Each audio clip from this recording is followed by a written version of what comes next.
In the beginning of the film, it is said that there is a war between General Lang and General Hatch in which General Lang wins the war, and once a year, the celebration of victory is celebrated, which was named as the Liberation Day. After this, we are shown a big jail where they were kept as prisoners who were supporting General Hatch. They were made to work here.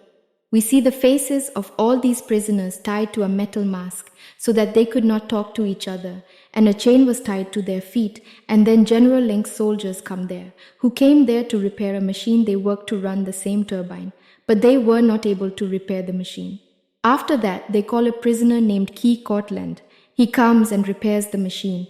After that, we see another new prisoner in this jail who comes there, and one prisoner attacks one of the soldiers, and he kills him with great care, after which he is dragged into the turbine and killed with great care. Now seeing this, the other prisoners also attack those soldiers. But now one of them owns the turbine for the rest of the prisoners. Now after seeing this, Key goes to turn off the turbine and kills the soldier as well. But before he could turn off the turbine, he himself goes towards the turbine, by which he shoots his chain with a gun and tries to break it, but it didn't break, after which he is forced to shoot his own leg, because of which his chain leg gets separated from his body, and after this he goes to the machine and turns off the turbine. After this, we find Key sleeping in a room. Also, the new prisoner in this jail was General Hatch. When Key wakes up, he sees a robotic pen is attached instead of his cut leg, after which Hatch also removes the metal mask on Key's face with the help of a machine. That means he could speak now. Now let's see what Hatch says to Key's bravery and go on a mission. He will have to go to a spaceship and gather information about General Lang, with the help of which General Hatch could win this war. And now Key also agrees with him, because General Hatch promises to save his father from him. Jogi was still in the control of Lang, and he was going to be killed as a sacrifice on the Liberation Day. Anyway, the scene changes after this, and we see that spaceship which is called Arrowhead. Here we see Key leaving from a sleeping port. Jogi was slowly getting into the ship, and General Hatch was guiding him. Hatch goes to turn off all systems from him. After the shutdown, Key was not feeling well. Yawa Hatch doesn't pay attention to this and asks to send him the information, but due to system failure, Key is not able to give him the information now. After this, we see that all the sleeping ports in that spaceship fall down on a planet, after which the shuttle that Key was in gets separated from the main ship and crashes on that planet after Key's awakening. He knows that only 12% oxygen is left in the shuttle after going a little further. He gets the body of Aureliander and he gets a sleeping port from which a girl comes out, which is taken by wearing an oxygen mask after going. We see that someone is taking the body of Aureliander. On the other hand, the girl comes to her senses, whose name was Taryn Hollins, who is a biologist who logs into Ree's supercomputer as soon as she comes to her senses. Now we see Key, who sees something like a strange stone. She tells him to move forward by telling him a stone. After which Taryn tells Kigo that this is not a planet but a moon, after which Taryn also knows that Key is sent by Hatch. Taryn doesn't pay attention to this and tells them to leave together. Now Key knows that Hatch was not a good person with the help of Real. And then a message comes from the main shuttle where they tell the survivors to come back to the evac point so that they can leave this place quickly. After this, Key and Taryn even moved towards the point, but that point was far away from them, so they couldn't reach it on time. After which the people of the shuttle go from there with the help of the escape pod, and Key and Taryn get stuck here. Anyway, Key stands next to a cave, and then a creature attacks it and starts pulling it in. Taryn tries to get it out, but Key gets pulled into that cave. And now, because of the fear of Taryn, she runs towards the shuttle. Later, Taryn goes back to the cave, and after going forward, he finds Key without clothes in front of the same stone. After which, he takes Key inside his shuttle. Key finds out that he had been there for 4 days. He feels changes in his body, and his leg was now fine, and now he could breathe on the surface of the moon. Taryn is a biologist, so he does not have all the accesses of the shuttle, after which he remembers the body of Aureliander. The security of the shuttle was in charge. After that, they both go to the same stone. They both break it from inside, which they get the body of Aureliander. And he was still alive. Anyway, now they both take him to the shuttle and bring their computer out. With his scanner, they scan Aureliander's eye and log in where he knows that only 76 days of Liberation Day are left.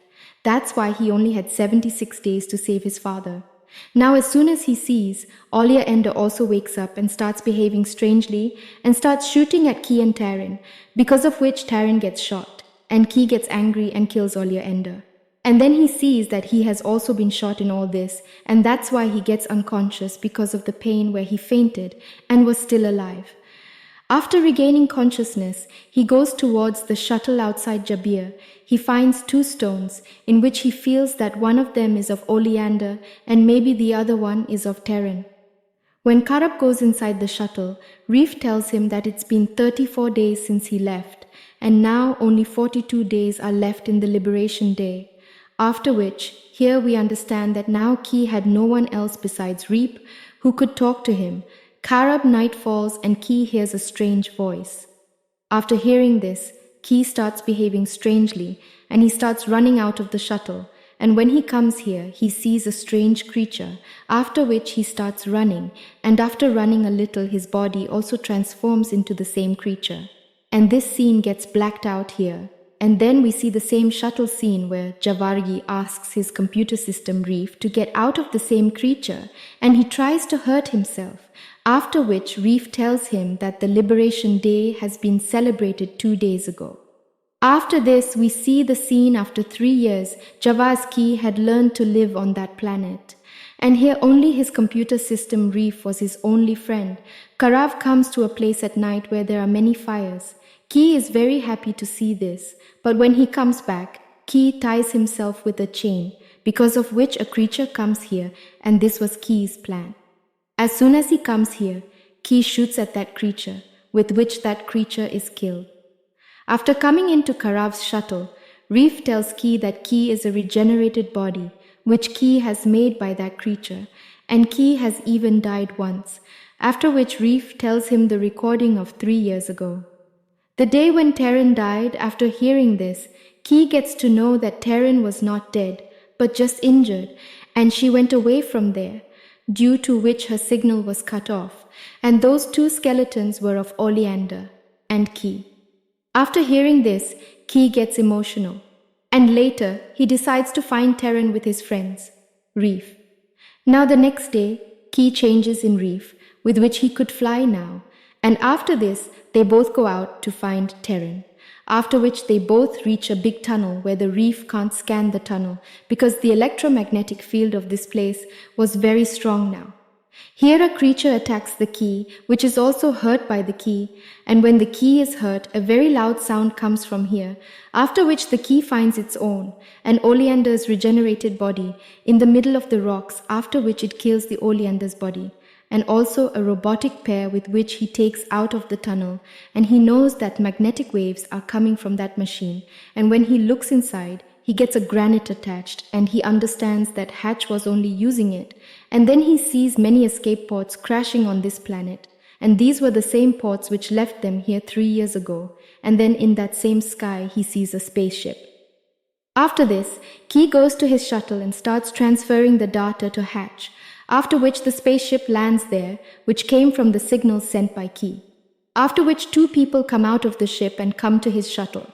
Among them was a Hatch who kills Key and makes him unconscious.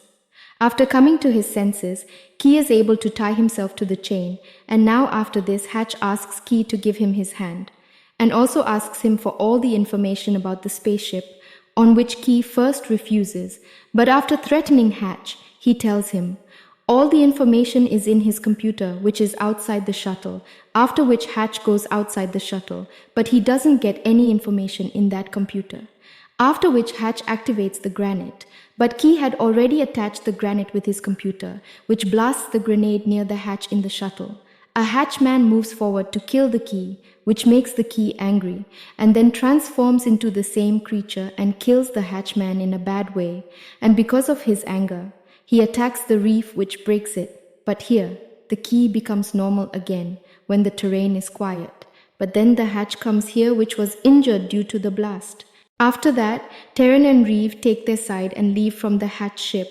And now this movie ends with this scene. So friends, I hope you liked the explanation. If you liked the video, then like the video and subscribe to the channel.